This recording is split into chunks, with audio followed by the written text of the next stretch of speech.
Bismillahirrahmanirrahim. Assalamualaikum warahmatullahi wabarakatuh.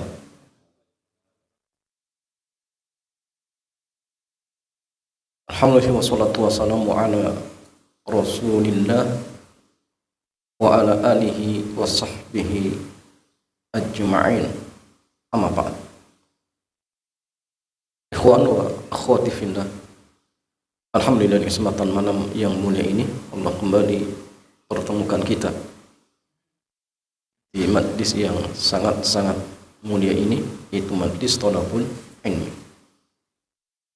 Dan malam hari ini kita masih pada kitab Al-Wajiz fi Fiqh Sunnati wal Kitab bin Aziz karya Syekh Abdul Azim Al-Badawi hafizahullahu jalla wa ala. Dan ikhwan wa akhwati fillah, tema kesempatan malam yang mulia ini berkaitan tentang al-awqat allati nuhiya 'anis salati fiha. Waktu-waktu yang dilarang untuk mengerjakan salat.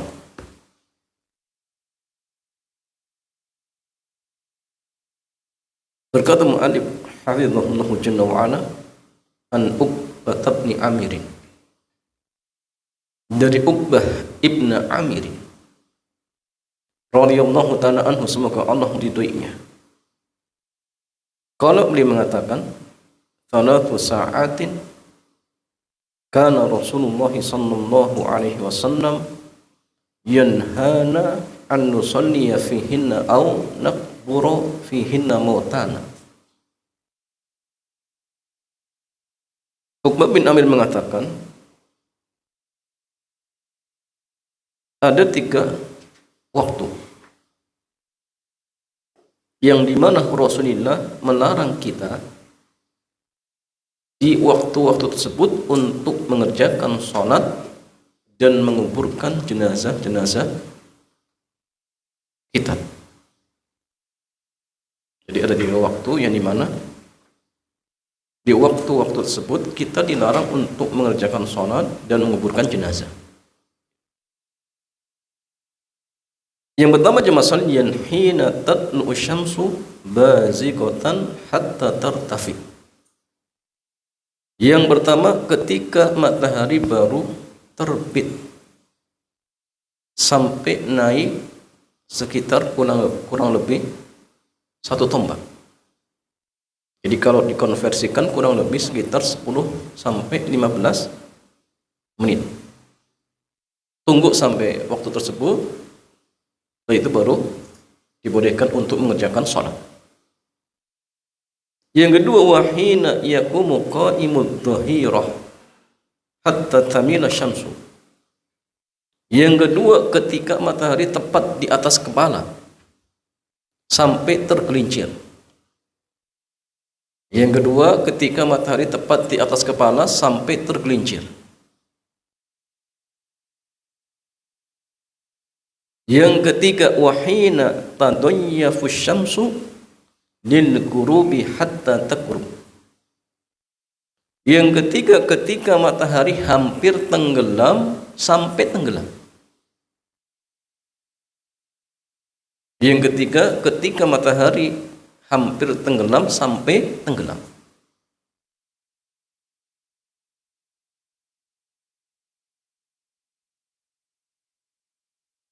Nah, ini jamaah sekalian 3 waktu yang dilarang oleh Rasulullah untuk mengerjakan sholat dan menguburkan jenazah.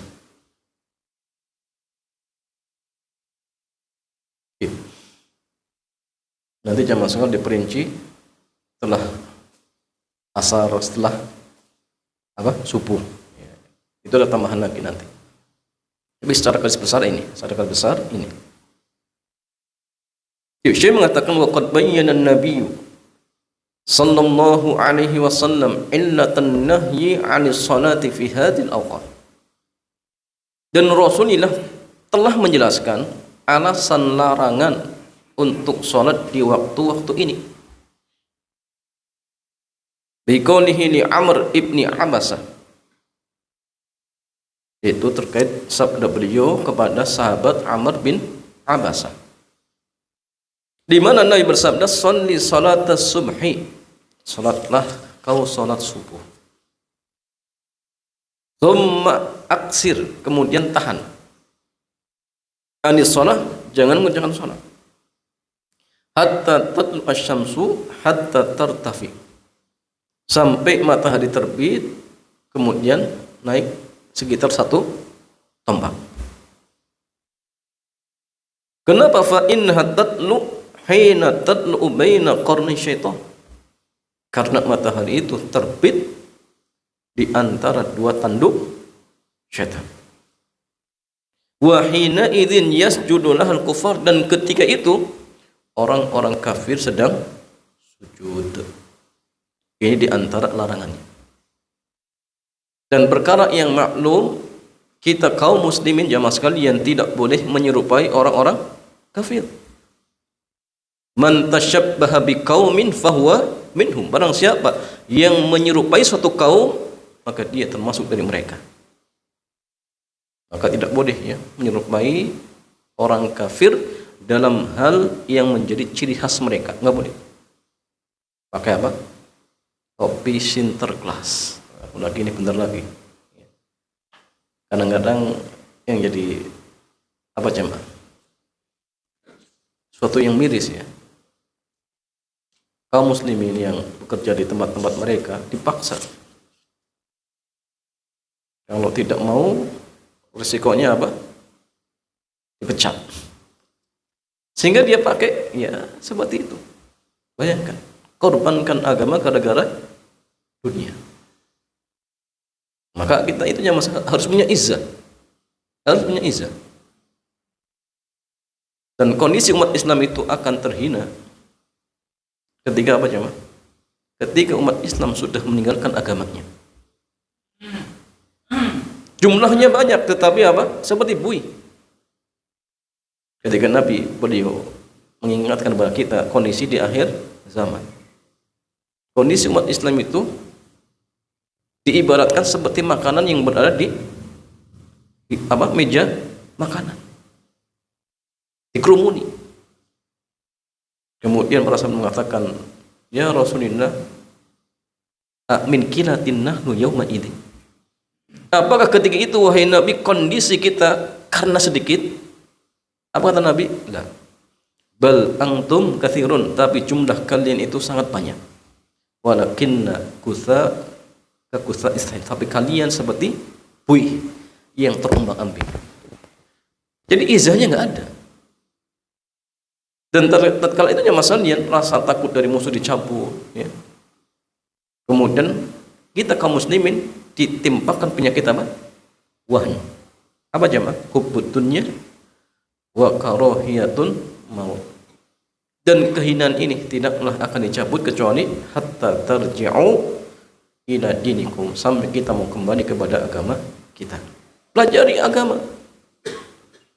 Pelajari tentang syariat Islam. Kalau kita ingin kembali mulia, kembali ditakuti oleh musuh-musuh kita, itu rahasianya. Makanya Imam Malik pernah mengatakan, lan yasluha hadhil ummah. Jadi umat ini sekali-kali tidaklah akan menjadi baik illa bima salaha awwaluha, kecuali dengan sesuatu yang telah menjadikan baik generasi yang pertama. Apa jemaah? Ya tadi berpegang teguh dengan Quran dan Sunnah sesuai dengan pemahaman para sahabat radhiyallahu ta'ala anhum ajma'in. Tsumma shalli fa inna salata majhudatun mahduratun. Kemudian salatlah. Karena salat tatkala itu disaksikan dan dihadiri oleh malaikat. Hatta yastaqilla dhillu birramhi atau birrumhi ya. Sampai matahari tepat di atas kepala. Tsumma aksir, kemudian tahan. Jangan mengerjakan salat. Kenapa? Fa innahu hina idzin tusjaru jahannam. Karena tatkala itu neraka jahanam sedang berada di puncak nyalanya. sehingga kondisinya apa? Sangat panas, sangat panas. Fa idza aqbal fi fasalli, kemudian ketika sudah tergelincir maka salatlah. Fa inna salata masyhudatun mahduratun, karena salat tatkala itu disaksikan dan dihadiri malaikat. Hatta tusalliyal asar, sampai mengerjakan salat asar. Thumma aksir, kemudian tahan.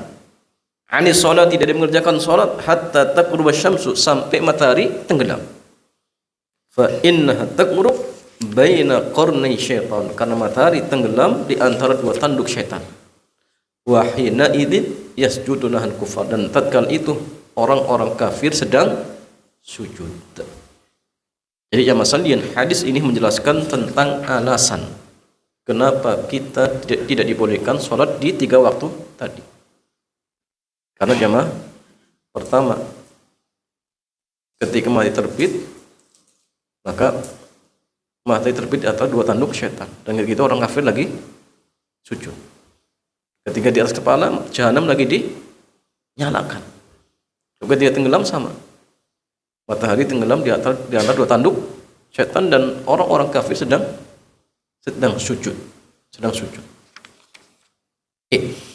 Tetapi masalahnya ada waktu dan tempat yang dikecualikan.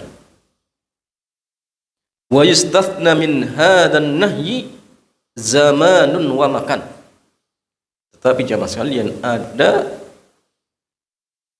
tempat dan waktu, atau waktu dan tempat yang dikecualikan. Artinya jamaah sekalian, di waktu ini, di tempat ini tetap dibolehkan untuk mengerjakan salat. Amma zaman, adapun zaman, waktu, fa indal istiwa'i yaumal jumu'ah, maka ketika matahari tepat di atas kepala di hari Jumat, maka tatkala itu jamaah sekalian boleh untuk mengerjakan salat sunnah. Salat sunnah apa jamaah? Salat sunnah apa? Salat sunnah sampai ya mutlak sampai imam naik mimbar. Boleh, nama masalah. Walaupun tepat di atas kepala kita. Ya, artinya salat sampai imam naik mimbar, seperti itu. Sampai imam naik mimbar. Ini salat mutlak atau salat apa jemaah? Karena gini jemaah, salat sunnah itu ada dua nih. Ada salat sunnah mutlak, ada salat sunnah muqayyad. Salat sunnah mutlak itu salat sunnah yang tidak terikat dengan waktu dan sebab. Itu salat sunnah mutlak, tidak terikat dengan waktu dan tidak terikat dengan sebab. Yang kedua muqayyad. Muqayyad itu terikat, bisa terikat dengan waktu, bisa terikat dengan sebab. Contoh yang terikat dengan waktu, contoh apa? Duha, waktunya tadi setelah matahari terbit naik ke tombak sampai sebelum matahari tepat di atas kepala. Atau tahajud terikat dengan waktu malam, namanya muqayyad. Ada yang terikat dengan sebab, contoh tahiyatul masjid, setelah wudu. Sekarang soal sebelum imam naik mimbar, itu sholat muqayyad dengan waktu atau mutlak jamaah? Mutlak atau muqayyad jamaah? Muqayyad itu apa jamaah? Pokoknya intinya gini, mau itu muqayyad ataupun mutlak, intinya dibolehkan. Ini diperbolehkan. Tapi jamaah sekalian, kalau sholat mutlak selain hari Jumat nggak boleh. Contoh misalkan tiba-tiba antum ingin sholat pas tepat di atas kepala, itu nggak boleh. Nggak boleh jemaah. Kenapa? Karena ini waktu terlarang, kecuali dari Jumat. Ya. Walaupun istilahnya mutlak ataupun tidak, yang penting ketika hari Jumat dibolehkan. Ketika hari Jumat diperbolehkan. Apa dalilnya? Dalilnya sabda Rasulullah SAW, la yaktasilu rajulun yaumal jumu'ah, tidaklah seorang laki-laki mandi di hari Jumat, fa yatatahharu mastata'a min tuhrin, kemudian dia bersuci semampunya, wa yaddahinu min duhnin, kemudian memakai minyak rambut, aw yamussa min tibi baitih, kemudian memakai minyak wangi keluarganya.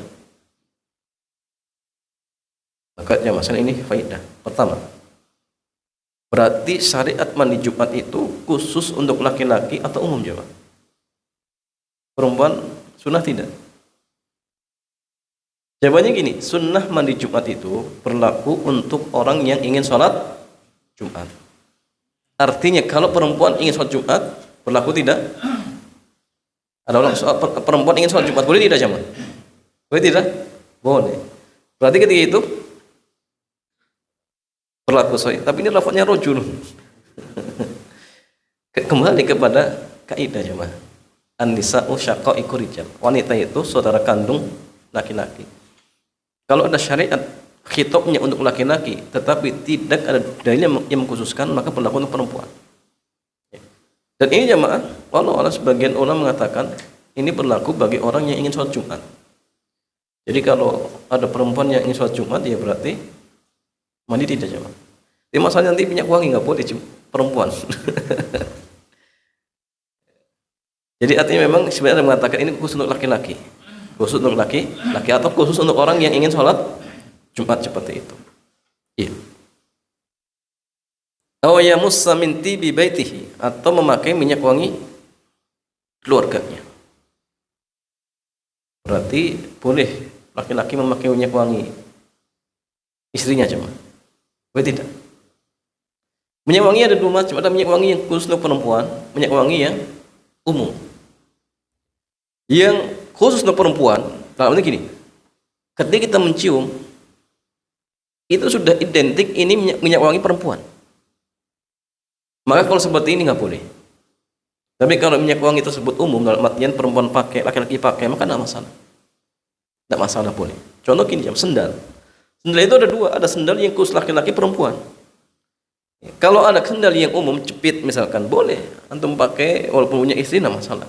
Tapi kalau misalkan ada sendal jingklik, antum pakai, itu nggak boleh jamaah tasyabuh dengan perempuan, itu nggak boleh. Ya.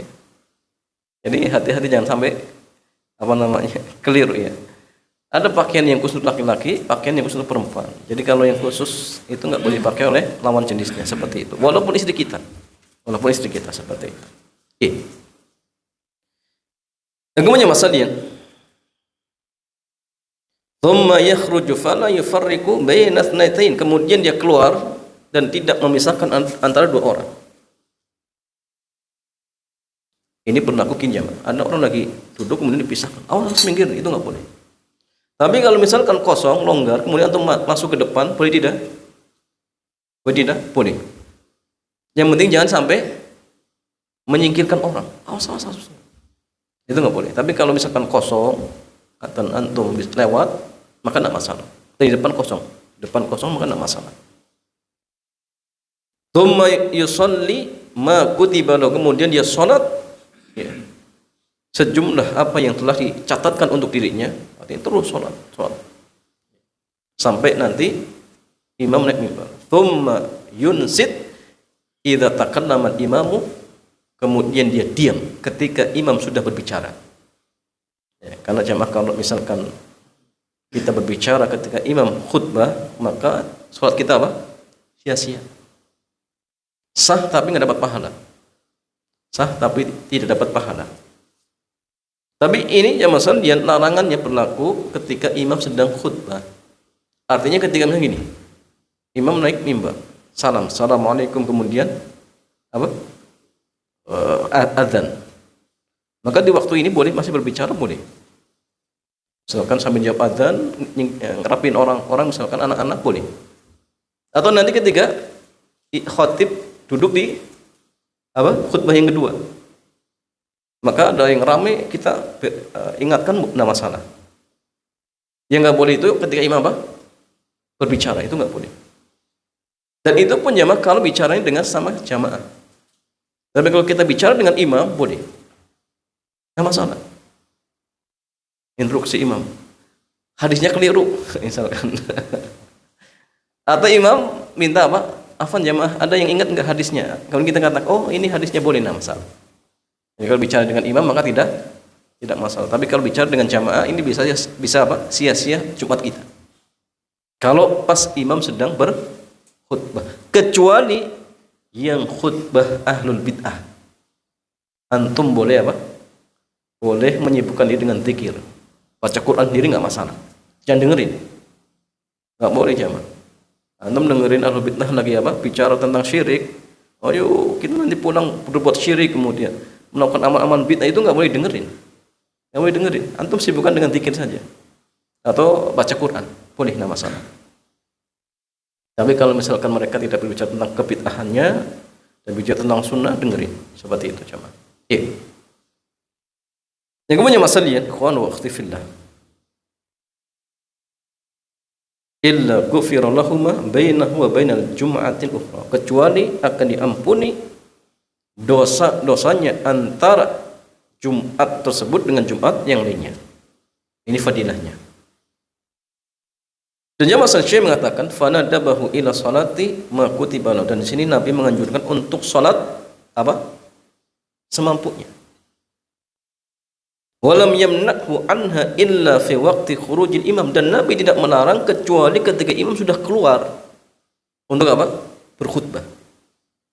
Walihada qala ghairu wahidin minas salaf, oleh karena itulah sejumlah ulama dari kalangan ulama-ulama salaf, di antaranya Umar ibn al-Khattab radhiyallahu ta'ala anhu wa tabi'ahu alaihi al-Imam Ahmad, kemudian diikuti oleh Imam Ahmad, mereka mengatakan khurujul imam yamna'us shalah, jadi keluarnya imam ini yang melarang salat.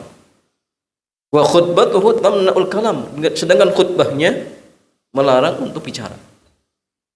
Kalau imam lagi khutbah, jamaah nggak boleh bicara, kecuali kalau bicara dengan imam boleh, nggak masalah. Faja'alu al-mani'a minas salati khurujal imam. Jadi jamaah sekalian, mereka menjadikan larangan untuk sholat itu ketika imam sudah keluar. Nanti sofan nahar, bukan karena matahari tepat di atas kepala, bukan. Nah, sehingga ini menunjukkan pengecualian. Jadi di hari Jumat boleh bagi kita untuk tetap mengerjakan sholat sunnah sampai pun matahari tepat di atas kepala kita, boleh, tidak masalah. Nah, sehingga perbanyak sholat ketika hari Jumat, perbanyak sholat seperti itu. Wa amal makan, adapun tempat, fa Makkah, yaitu Makkah. Maka Makkah ini dikecualikan. Boleh kapan waktunya antum sholat, boleh. Mau setelah asar boleh, mau setelah subuh boleh, mau matahari tepat di atas kepala boleh. Itu di Makkah dikecualikan.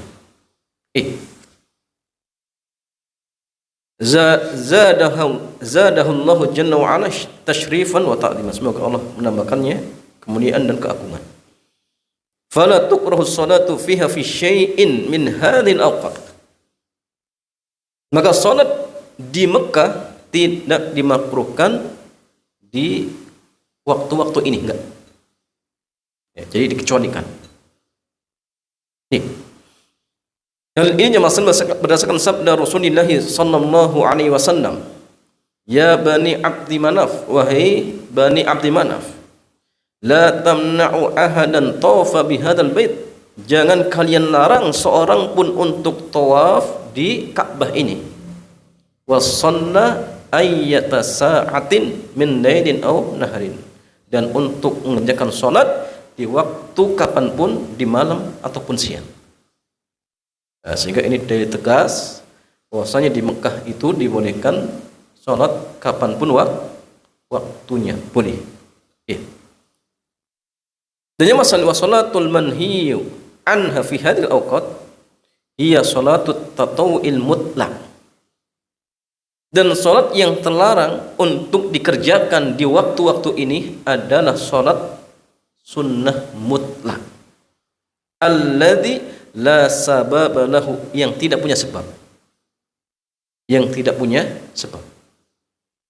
fa yajuzu fi hadhil awqat, sehingga dibolehkan di waktu-waktu ini qada'ul fawaid, mengqadha salat yang terlewatkan, boleh. Misal jamaah antum kebablasan, enggak sempat bangun ketika subuh, bangun ketika matahari terbit, langsung sholat. Maksudnya wudhu dulu kemudian sholat, jangan tunggu nanti sajalah, tanggung. Mau saya jamak dengan duhur, nggak boleh jamak, langsung sholat. Ya. Dan boleh tidak antum qobliyah subuh jamaah? Boleh tidak? Bangun qobliyah subuh. Boleh tidak jamaah? Belum ada. Enggak, ini sudah kebablasan. Dia bangun, matahari sudah muncul. Belum subuh. Bolehkah ketika bangun kemudian qobliyah subuh, setelah itu baru subuh? Boleh tidak jamaah? Boleh. Nah masalah boleh. Iya.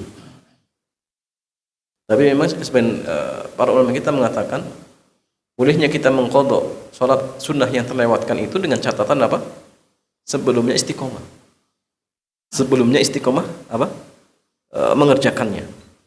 Artinya gini, kalau di waktu-waktu yang longgar saja nggak pernah qobliyah subuh, ini tiba-tiba pas terlewatkan kesiangan, tiba-tiba ingin qobliyah subuh, ini ada apa ini? Biasa pas bangun sebelum subuh nggak mau mengerjakan apa, sholat sunnah. Ini tiba-tiba pas kelewatan mau sholat sunnah. Sehingga sebagian ulama nggak boleh, kalau tidak pernah dikerjakan ya nggak boleh. Tapi kalau biasanya rutin maka silakan, boleh, nggak masalah seperti itu. Iya. Yang kemudian masalian faridatan kanat atau nafilatan, baik itu qada wajib ataupun sunnah, boleh, nggak masalah. Hal ini sama sekali berdasarkan sabda Rasulullah sallallahu alaihi wasallam, man nasiya salatan, barang siapa yang lupa dari salatnya, falyusalli idza dzakaraha, maka salatlah ketika ingat. La kafarata laha illa dzalik, tidak ada kafarah kecuali ini. Nah, sehingga waktu salatnya orang yang lupa itu ketika ingat. Maka dari sinilah para ulama kita berbeda pendapat. Salatnya orang yang lupa, kemudian dia akan salat ketika ingat, itu qadha atau ada jamaah? Ada orang tertidur, bangun-bangun jam 9, berarti belum subuh. Pertanyaannya, ketika dia salat niatnya qadha atau ada? Qadha itu salatnya dikerjakan di luar waktunya, ada itu di waktunya. Maka ketika antum ketiduran, bangun jam 9, ketika ingin mengerjakan subuh, itu ada atau qadha jamaah? Silang pendapat. Sebagian mengatakan ada. Kenapa? Waktunya orang yang tertidur atau lupa itu ya ketika ingat, berarti itu ada. Sebagian ulama tetap mengatakan enggak, ini qadha. Kenapa? Sudah keluar waktunya. Mana yang kuat jamaah? Sebagian ulama mengatakan yang kuat dianggap ada. Kenapa? Karena itulah waktunya orang yang ketiduran dan lupa. Kapan waktunya? Ketika ingat. Makanya waktunya manja. Boleh misalkan mandi dulu, boleh. Boleh pakai, mungkin cari pakaian yang bagus, boleh, enggak masalah. Kenapa? Waktunya manja. Kecuali kalau kalau misalkan disengaja, tidurnya apa? Memang sengaja. Sudah pulang, mungkin dia kerja malam, pulang jam 2. Kalau misalkan dia tidur, sudah kemungkinan besar dia akan kebablasan. Nggak mau pasang alarm, nggak mau minta tolong temannya untuk dibangunkan. Berarti ini seolah-olah sengaja. Tapi kalau sudah pasang alarm, kemudian tetap kebablasan, misalkan nggak bangun juga, bahkan minta tolong pun nggak dibangunkan, misalkan temannya juga kebablasan, maka silakan boleh sholat ketika bangun. Tidak masalah, diperbolehkan seperti itu jemaah. Iya. Nah, sehingga tidak ada kafar kecuali. Tapi kalau gini jemaah, kalau ternyata dia niatnya ada atau niatnya qadha, sah tidak sholatnya? Jawabannya sah. Mau antum qadha mau ada, maka sholatnya tetap sah.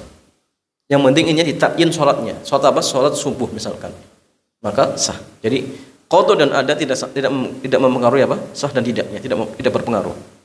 Intinya apa? Takyin, tentukan jenis sholatnya. Adapun qadha dan adanya tidak berpengaruh terkait tentang sah dan tidaknya sholat. Dan kemudian masalah lihat, kama tajuzu sholatu aqibal wudu fi ayyi waqtin kana, sebagaimana dibolehkan mengerjakan sholat setelah wudu di waktu kapanpun. Hal ini jamaah sekalian berdasarkan hadis dari Abu Hurairah. Beliau mengatakan anna nabiyya sallallahu alaihi wasallam, bahwasanya Nabi sallallahu alaihi wasallam qala li Bilal, Nabi pernah mengatakan kepada Bilal inda salati subhi, ketika salat subuh, ya Bilal, wahai Bilal, akhbirni, kabarkan kepadaku, bi arja amalin amil tahu fil Islam, tentang suatu amalan yang paling kau harapkan di dalam Islam. Fa inni sami'tu dufana alai baina yadayya fil jannah, karena saya mendengar suara trompak sandanmu di hadapanku di surga. Qal, maka ia mengatakan, ma amiltu amalan arja indi, tidak ada suatu amalan yang paling saya harapkan, anni lam atatahhar tuhuran fi saat, kecuali ketika saya bersuci di satu waktu, baik malam ataupun siang, illa sallaitu bidzalika tuhur, kecuali setelah itu saya salat apa? 2 rakaat. Atau salat sebagaimana yang Allah tentukan untukku. Ya, maka Nabi ketika itu menggambarkan bahwa inilah sebabnya kenapa Bilal dikatakan menjadi calon penghuni surga, Masya Allah. Tapi gini ya Mas Soni, sendalnya Bilal itu di depan, berarti artinya Bilal di depan di surga. Apakah menunjukkan Bilal lebih afdol? Gimana Cama? Karena ini kadang-kadang dibantah sebagian orang, oh ini Bilal di depan Rasulullah, apakah ini menunjukkan di depan itu lebih afdol? Gimana Cama? Gak mesti, gak mesti. Karena gini Cama, ketika ada seorang pimpinan berjalan, kadang-kadang ada pasukan di depan. Apa tujuannya? Mengamankan. Dan itu berarti kemudian yang di depan lebih afdol? Enggak. Itu pasukannya, anak buahnya. Ini kadang-kadang dibantah sebenarnya, oh berarti Bilal lebih afdol? Enggak. Sebagaimana kita ketika ada raja misalkan jalan, maka ada pasukan di depan, itu untuk penjagaan seperti itu. Dan kemudian masa wa tajuzu tahiyatul masjid, begitu pula dibolehkan untuk salat tahiyatul masjid, boleh. Liqaulihi sallallahu alaihi wasallam, berdasarkan sabda Rasulullah sallallahu alaihi wasallam, idza dakhala ahadukumul masjidah, apabila salah seorang di antara kalian masuk masjid, fala yajlis, maka jangan duduk, hatta yusalliya rakaatain, sampai salat 2 rakaat. Tapi gini ya, kalau ada seorang masuk masjid lupa kemudian langsung duduk, apakah ketika itu dibolehkan untuk mengerjakan tahiyatul masjid? Boleh tidak? Ada orang misalkan masuk masjid langsung duduk tapi lupa, apakah dibolehkan kemudian berdiri untuk mengerjakan 2 rakaat? Boleh tidak? Boleh. Tapi kalau sengaja, gimana coba? Kalau sengaja gugur sudah, tamatin apa? Sudah nggak bisa. Dia tahu ada syariat sholat tahiyatul masjid, tapi sengaja duduk, ya sudah. Jadi itu sudah tidak dapat fadilahnya, nggak dapat. Tapi kalau lupa boleh. Apa dalilnya? Sahabat Nabi. Jadi suatu ketika Nabi pernah ketika khutbah datang sahabat, langsung duduk, kemudian mengatakan suruh berdiri dan sholat. Suruh berdiri dan sholat. Dan sahabat tadi sudah duduk. Nah, sehingga ini dalil bahwasanya kalau duduknya lupa atau tidak tahu misalkan, maka boleh baginya untuk apa? Untuk berdiri mengerjakan sholat tahiyatul masjid, dibolehkan. Dan ini juga dalil bahwasanya boleh ketika imam sedang berkhutbah kemudian jamaah yang baru masuk tetap sholat tahiyatul masjid, boleh. Bertanya jamaah, jadi antum masuknya pas muadzin lagi adzan, misalkan, dahulukan dengarkan muadzin atau langsung sholat tahiyatul masjid? Sholat tahiyatul masjid. Kenapa jamaah? Karena untuk mendengarkan khutbah Jumat. Karena khutbah Jumat itu wajib. Ya. Jadi jangan sampai antum dengar menjawab imam menjawab muadzin, kemudian akhirnya khutbah nggak didengerin. Sedangkan khutbah itu wajib. Tapi kalau antum masuknya ketika adzan pas duhur, misalkan, dengarkan dulu atau sholat di masjid? Dengarkan dulu. Dengarkan dulu. Jadi kecuali pas adzan ketika khutbah atau ketika Jumat. Maka langsung sholat tahiyatul masjid agar bisa segera mendengarkan khutbahnya imam, seperti itu. Bagaimana masalahnya?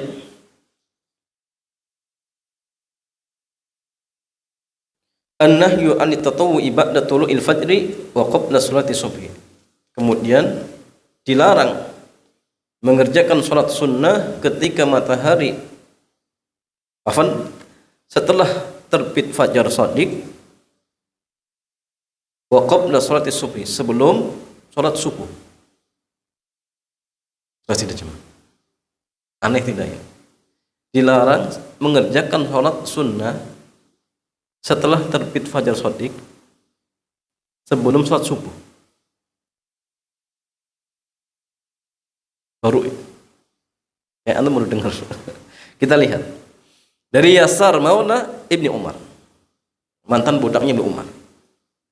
Ia mengatakan, Ro'ani Ibnu Umar, Ibnu Umar pernah melihatku, wa ana usalli ba'da tulu'il fajri, dan saya sholat setelah terbit fajar shadiq. Faqal, maka ia mengatakan, ya Yasar, inna Rasulullah sallallahu alaihi wasallam kharaja alaina wa nahnu nusalli hadhihi shalah. Punya Rasulullah keluar menemui kami dan kami sedang mengerjakan sholat ini. Faqal, maka beliau bersabda, liyuballigh syahidukum ghaibakum. Hendaklah orang yang menyaksikan di antara kalian menyampaikan kepada orang yang tidak menyaksikan. La tusallu ba'dal fajri illa sajadataini. Jangan sholat setelah terbit fajar shadiq kecuali 2 rakaat. Maksudnya apa jemaah? Maksudnya gini, ketika setelah terbit fajar shadiq berarti sudah masuk subuh. Maka tatkala itu jamaah tidak boleh kita mengerjakan sholat sunnah kecuali 2 rakaat. Apa jamaah? Qabliyah subuh. Makanya gini, kalau misalkan setelah adzan subuh kita belum sempat untuk mengerjakan syukrul wudu, tahiyatul masjid, maka cukup 2 rakaat saja, gabung niatnya. Setelah wudu, tahiyatul masjid, qabliyah subuh. Jangan lebih dari 2 sujud.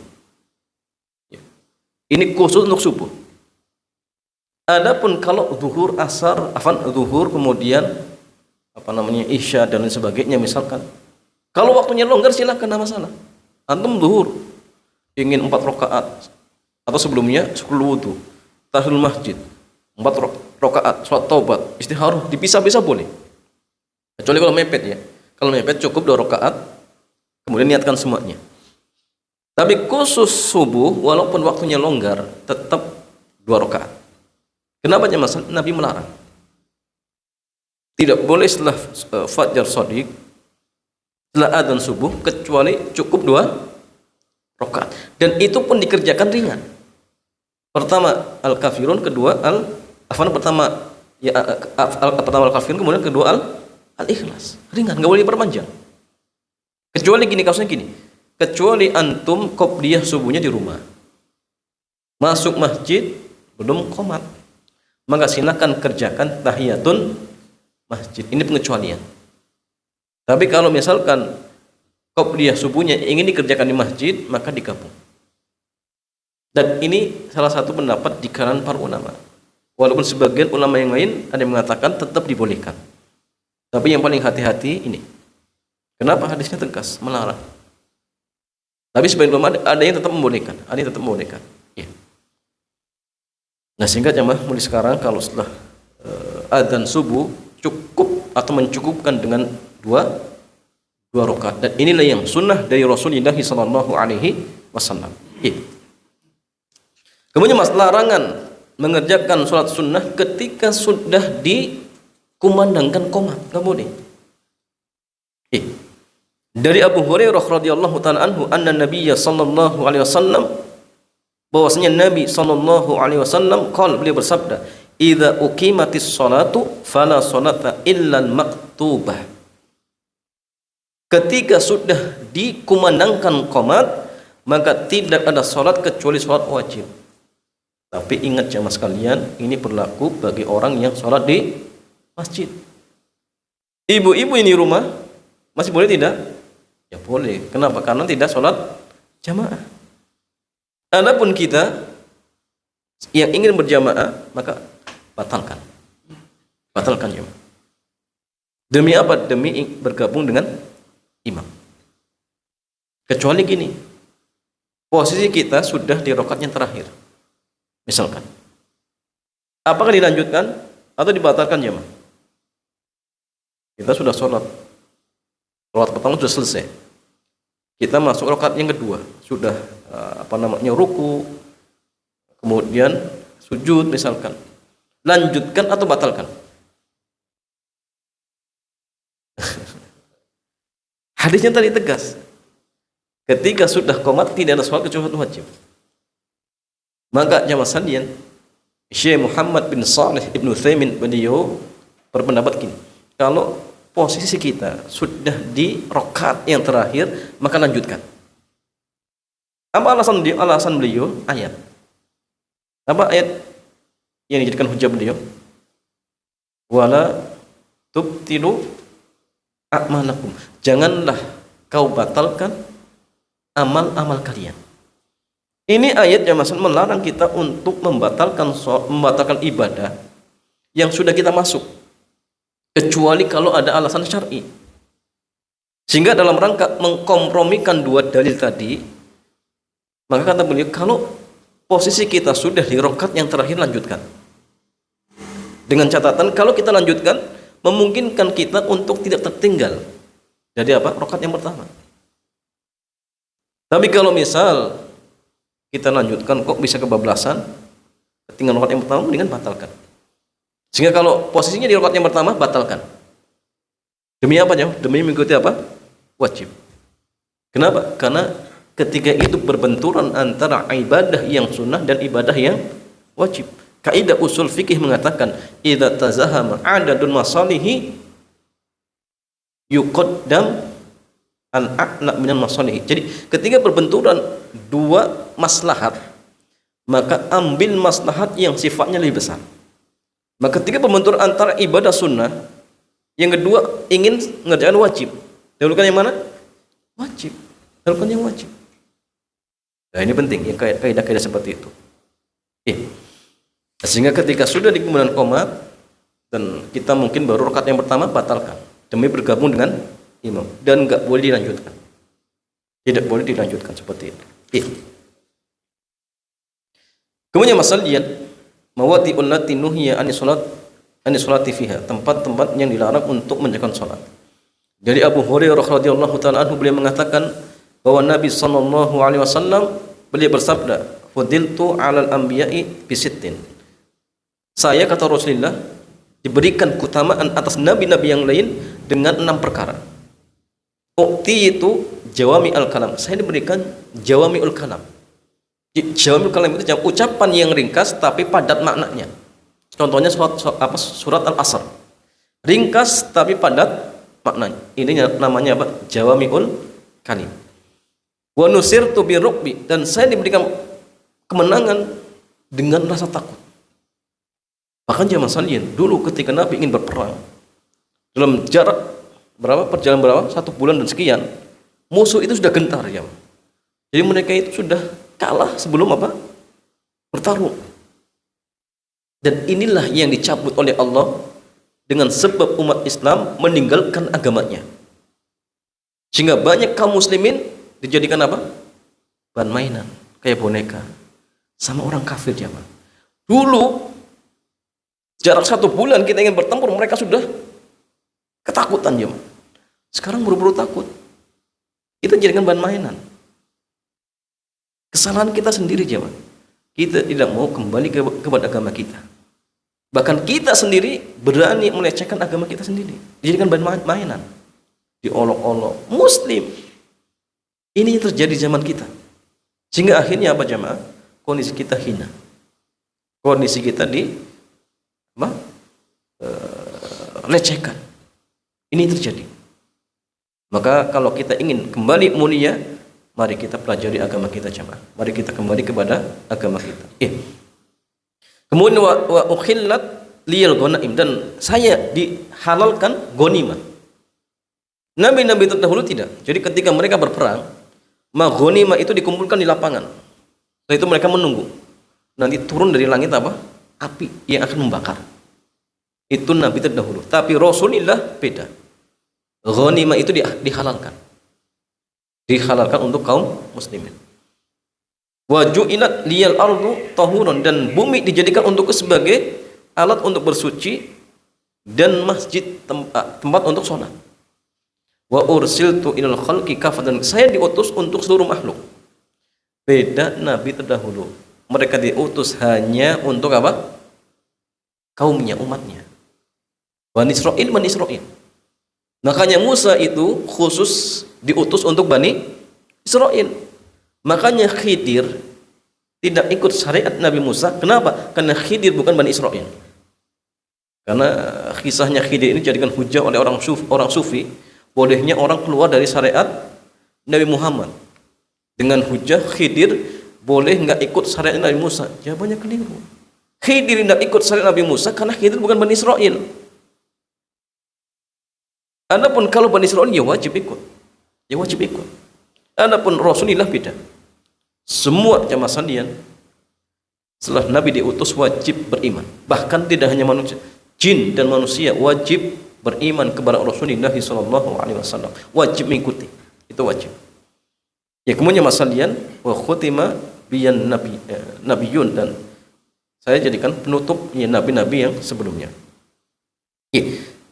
Fal ardu kulluha masjidan, maka seluruh bagian bumi itu masjid kecuali yang dikecualikan. Ya.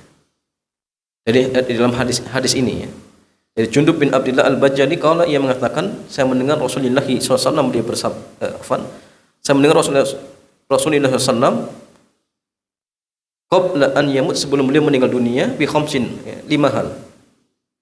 Beliau bersabda, ala wa inna man kana qablakum, ketahuilah bahwasanya orang sebelum kalian mereka menjadikan kuburan sebagai masjid, kuburan nabi-nabi mereka sebagai masjid.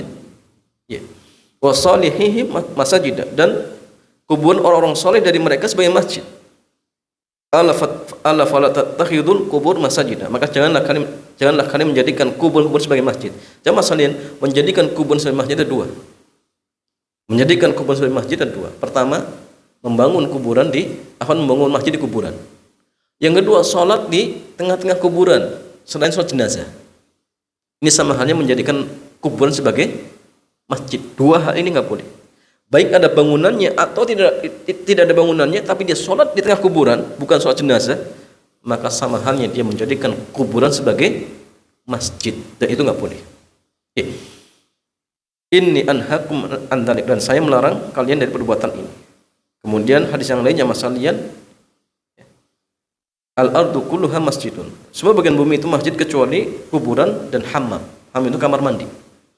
Kemudian hadis yang berikutnya, su'ila Rasulullah ditanya tentang sholat di kandang unta, maka beliau menjawab, jangan kalian sholat di kandang-kandang unta. Kenapa? Karena itu tempatnya setan. Dan Nabi ditanya tentang sholat di kandang kambing, maka beliau bersabda, shollu fiha fa innaha barakah, sholatlah di kandang kambing karena di sana ada keberkahan. Nah, sehingga ini beberapa hal yang dikecualikan, diantaranya kuburan, WC, kemudian kandang-kandang unta, kecuali terpaksa. Ada sebagian orang kerja di negeri muslim, negeri kafir. Ya.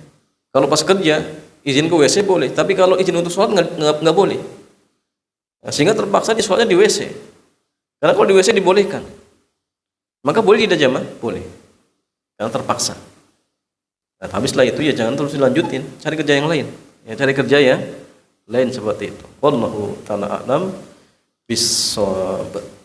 Demikian jamaah sekalian, mudah-mudahan bermanfaat. Lanjutnya seperti biasa kita buka tanya jawab. Dipersilahkan.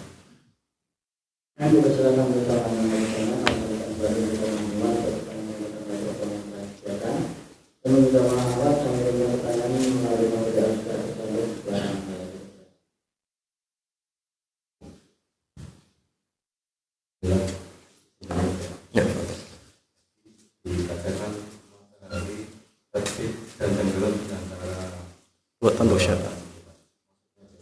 Yang pertama, barang yang kedua, seseorang yang sudah terbiasa melakukan qobliyah subuh, namun suatu ketika dia tidak kuat karena sampai ke masjid sudah ditegakkan sholat jamaah. Apakah boleh setelah sholat jamaah dia melaksanakan dua sholat untuk mengajukannya? Yang kedua diulang. Seseorang yang sudah terbiasa melakukan qobliyah subuh, Qobliyah subuh. suatu ketika tidak sempat karena sudah ditegakkan sholat jamaah. Oh, suatu ketika dia nggak sempat Tidak sempat karena memang sholatnya berjamaah di masjid. karena Di- Terlambat. Nah. Oke. Ya, jemaah sekalian. Ada dua pertanyaan. Pertama terkait tentang masalah apa maksud matahari terbit atau tenggelam di antara dua tanduk syaitan. Oke. Tadi jemaah kita sebutkan dalam hadis bahwasanya la tusallu inda tulu'i syamsi wala inda ghurubiha fa innaha tatlu wa taghrub ala qarni syaitan. Ya, karena matahari terbit dan tenggelam itu di antara apa? Dua tanduk syaitan. Ya, jemaah sekalian. Apa alasannya? Atau apa maksudnya dua tanduk syaitan, jemaah? Apakah dalam artinya benar-benar di situ ada tanduknya? Emangnya masalah yang terkait tentang apakah ini hakikat atau majas, masalahnya gitu jemaah. Di sini jemaah sekalian, Al-Imam Nawawi boleh mengatakan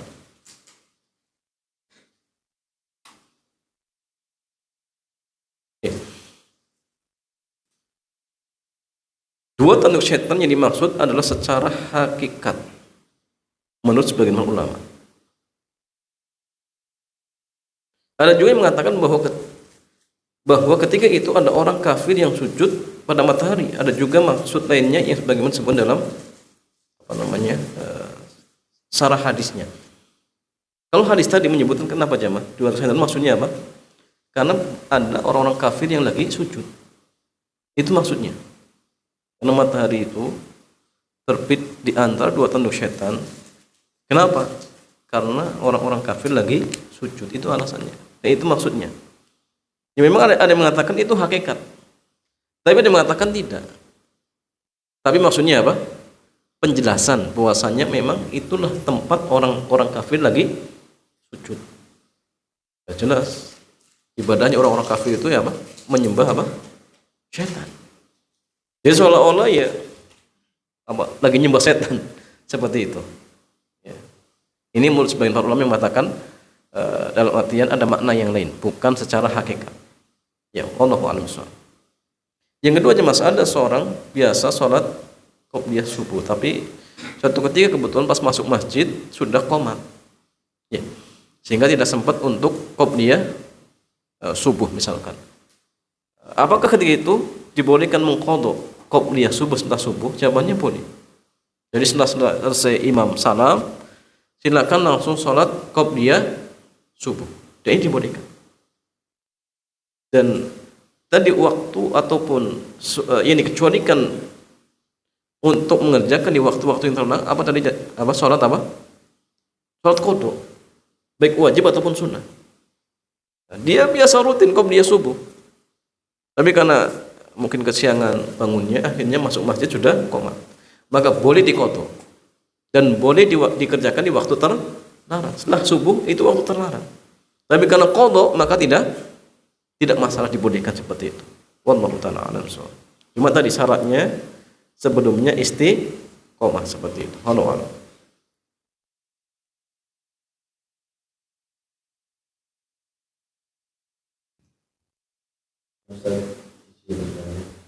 Ya. Kan ada yang bilang tentang lupa sholat terus diqadha. Ya. Nah ini kalau misal kasusnya itu jadi dia itu sebenarnya belum sholat, tapi yakinnya udah sholat. Jadi misal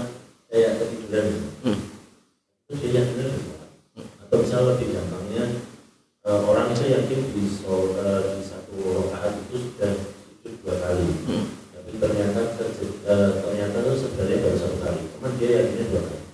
Itu Ya. Terus dia ya setelah itu tahu salah. tidak tahu. Ya gini ya Mas, ada seseorang sholat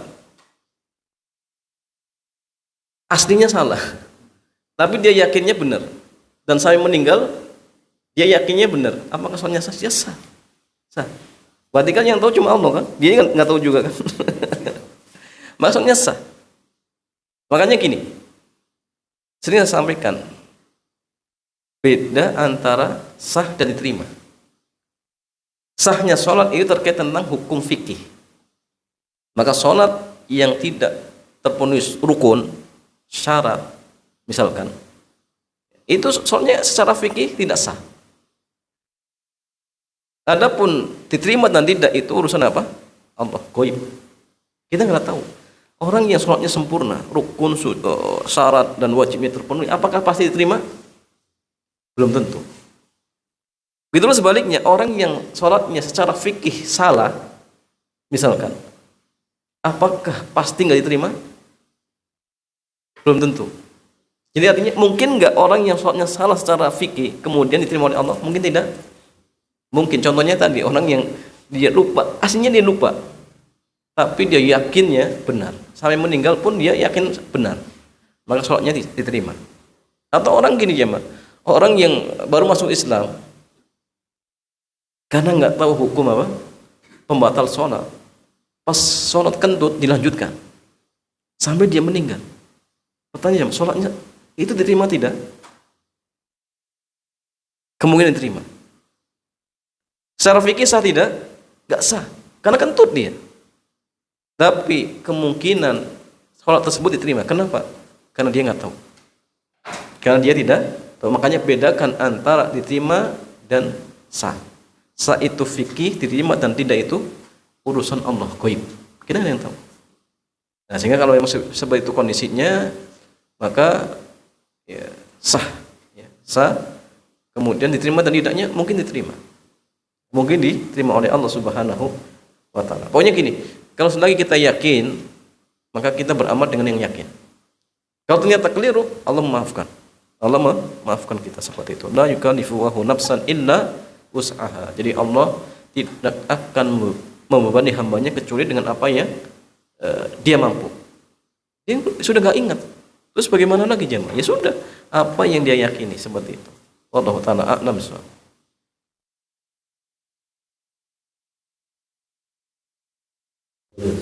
Ya silakan.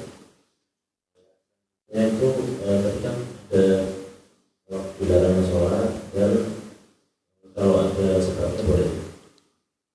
Kalau sholat, iya. Kalau ada sebabnya boleh. Sholatnya ada sebabnya boleh. Iya, sahih. Itu kalau sholatnya sholat jenazah. Nah. Karena tadi kan dilarangnya itu sholat dan menguburkan jenazah. Nah. Terus sama lagi tadi yang dilarang yang waktu sudah terlanjur duduk nggak boleh sholat lagi ke masjid. Itu sebenarnya batasan duduk itu gimana? Maksudnya diserang duduk. Oh, nah. Itu maksud duduknya sengaja. Iya sengaja. Misal Nah, ya. Ya jamaah sekalian. Ada 2 pertanyaan. Pertama terkait tentang sholat yang dibolehkan dikerjakan di waktu yang terlarang, di antara sholat yang punya sebab. Ya. Bagaimana dengan sholat jenazah jamaah? Apakah dibolehkan dikerjakan di waktu terlarang? Jawabannya boleh. Yang nggak boleh itu menguburkan jenazah. Tapi sholatnya diperbolehkan, nah masalah. Ini yang pertama. Yang kedua terkait tentang orang yang sengaja duduk di masjid, bukan lupa. Kalau lupa tetap masih dibolehkan. Ya. Tapi dia sengaja. Ya. Apakah ketika itu kemudian masih tetap dibolehkan untuk sholat tahiyatul masjid? Ya. Atau yang gini, pertanyaan yang berikutnya, kapan bagian masjid yang mana ketika kita duduk kemudian dianggap menggugurkan sholat tahiyatul masjidnya seperti itu? Ya. Pertama gini, kalau memang dia duduknya sengaja di masjid, ya, maka ketika itu sudah dalam artian gugur. nggak bisa dikodok. Kemudian di bagian mana? Dalam arti di bagian yang memang di situ berlaku hukum-hukum masjid. Mana saja jamaah salin yang berlaku hukum masjid? Contoh, dilarang jual beli, dilarang apa namanya, mengumumkan barang yang hilang. Tapi mengumumkan barang yang hilang itu pengecualian, beda lagi. Yang nggak boleh di dalam. Kalau di luar, di samping pintu boleh, tidak masalah. Beda dengan tahiyatul masjidnya. Jadi gini, tahiyatul masjid itu gini jamaah, dikerjakan di tempat yang memang di situ berlaku hukum-hukum masjid. Contohnya bagian dalam, sepakat. Atap masjid, sepakat. Yang silang pendapat itu halaman. Yang silang pendapat itu halaman masjid. Ya. Dan kurang lebih ada dua pendapat yang masyhur. Pertama gini, pendapat yang pertama mengatakan kalau masjid tersebut di halamannya ada pagar, berarti di dalam pagar itu bagian dari masjid. Ya. Tapi kalau tidak ada pagar, berarti halaman nggak termasuk. Halaman tidak termasuk.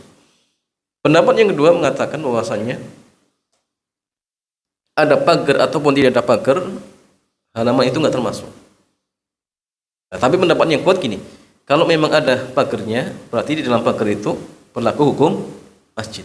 Tapi kalau tidak ada, maka tidak berlaku hukum masjid, kecuali yang memang atapnya kena. Misalkan dari atap masjid sampai bawah, oh berarti ini bagian masjid. Yang tidak, berarti masuk halaman. Kalau tidak ada pagarnya ya. Tapi kalau ada pagarnya berarti berlaku di situ. Nah, maka kalau duduknya misalkan di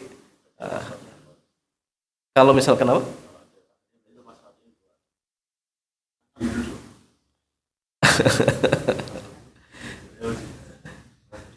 Gini, jongkok bisa. Jongkok bisa. Kalau misalkan dalam artian ingin sholat tahiyatul masjid.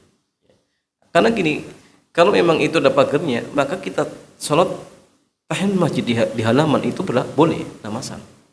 Contohnya ketika misalkan pas turun hujan misalkan, sehingga kita sholatnya sholat idnya atau sholat Jumat lah seperti itu, sampai membludak ke misalkan halaman masjid, dan itu di dalam masjid, maka berlaku tahiyatul masjid seperti itu. Ya. Jadi lihat kondisi masjidnya seperti itu. Wallahu ta'ala a'lam bishawab.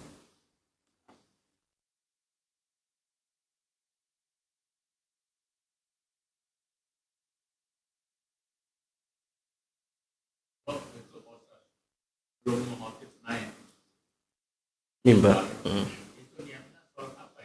Ya. Nah. Ya. Ya jamaah sekalian, ketika khatib belum naik mimbar, kemudian jamaah dianjurkan banyak sholat. Pertanyaannya, sholatnya sholat apa jamaah? Niat saja sholat sebelum khatib naik mimbar. Ya, sholat sunnah sebelum khatib naik mimbar, selesai dalam hati. Dan ini sholat mutlak. Qobliyah Jumat enggak ada. Karena kalau qobliyah Jumat berarti namanya qobliyah itu apa? Setelah adzan. Qobliyah subuh setelah adzan. Qobliyah zuhur setelah, ini belum adzan. Jadi qobliyah juga enggak masuk. Makanya sholat mutlak yang dikerjakan sebelum khatib naik mimbar. Sudah gitu saja dalam hati. Dan Allah lebih tahu niat kita. Maka enggak perlu ditakyin dengan usul atau nawaitu usul, enggak. Ini merepotkan jemaah. Cukup dalam hati saya niat salat sunnah sebelum khatib naik mimbar. Sah karena Allah nilai ta'ala. Dan Allah Maha tahu dengan niat kita seperti itu. Wallahu a'lam. Ya, fadhil. Ya.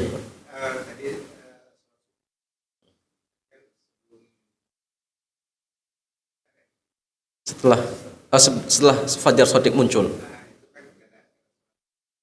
kecuali tahiyatul masjid, afan kecuali qobliyah subuh.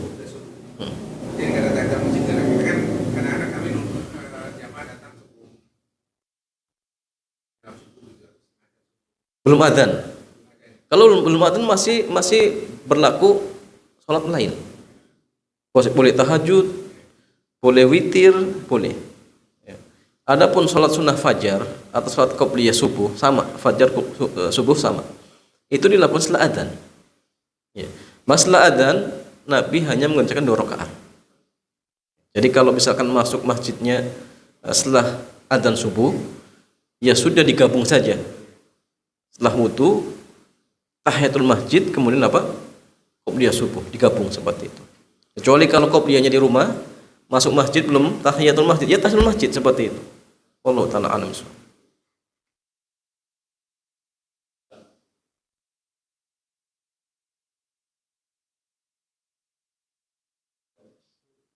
Salat syuruk. Nah, iya. Keutamaan. Nah, nah, nah, iya. Nah,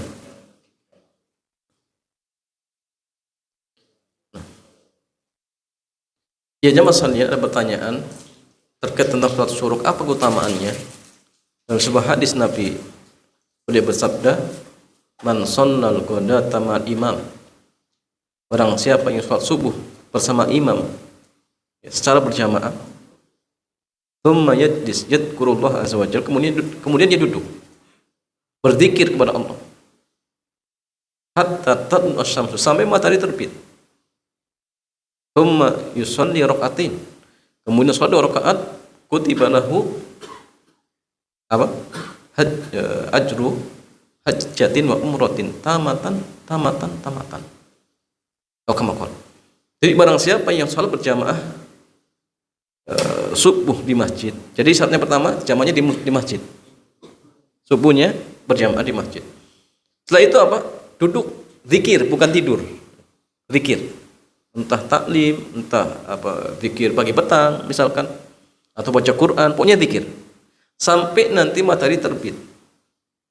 Dan belum boleh tunggu sekitar naik 1 tombak, atau kalau dikonversikan berapa tadi, 10 sampai 15 menit. Kemudian sholat 2 rakaat, maka fadilahnya jamaah mendapatkan pahala seperti haji dan umroh, sempurna. Ya, tak ingat, ini dapat pahalanya, bukan hukumnya. Tetap kalau dia belum pernah haji, ya dikatakan belum pernah haji hukumnya. Berarti kalau punya uang ya wajib haji, tapi dia di apa? Diberikan pahala seolah-olah dia pernah haji dan umroh sempurna. Hadis ini jemaah memang diperselisihkan oleh para ulama. Tapi Syalbani mengatakan hadis ini ya, hasan. Dalam artian apa? Bisa dijadikan hujjah, kama qala. Ya. Nah, sehingga di antara fadilahnya adalah dicatat bagi orang tersebut mendapatkan pahala haji dan umroh. Tapi jemaah sekalian, waktu pagi itu memang ada 3 waktu, ada suruk, ada duha, ada awabin. Awabin itu ketika matahari sudah mulai panas, dan ini yang paling afdol dari sholat duha. Kenapa? Awabin itu istilah sholatnya orang-orang yang kembali kepada Allah, orang yang bertobat. Dan di waktu-waktu tersebut banyak orang yang sibuk, tapi masya Allah dia justru sholat. Maka inilah yang paling afdol. Inilah yang paling afdol seperti itu. Iya. Wallahu ta'ala a'lam bis-shawab. Ya, jamaah sekalian, bedakan antara hukum dan pahala. Ya. Contoh gini, ada orang ingin jamaah di masjid. Sesampainya di masjid ternyata sudah selesai jamaahnya. Pertanyaan gini, setelah sampai di masjid dia sholat sendirian. Pertanyaannya gini, apakah dia dianggap secara hukum telah mengerjakan sholat secara berjamaah? Tidak. Sholatnya apa? Ya munfarid. Tapi pertanyaan kedua, apakah dia mendapatkan pahala jamaah? Dapat pahala jamaah. Jelas? Karena pahala jamaah itu didapatkan dengan sekedar niat. Apalagi sudah ada usaha datang ke masjid, sampai-sampai sudah selesai, dapat pahala jamaah. Tapi hukum jamaahnya nggak dapat, karena memang sholatnya sendiri. Maka sama seperti tadi.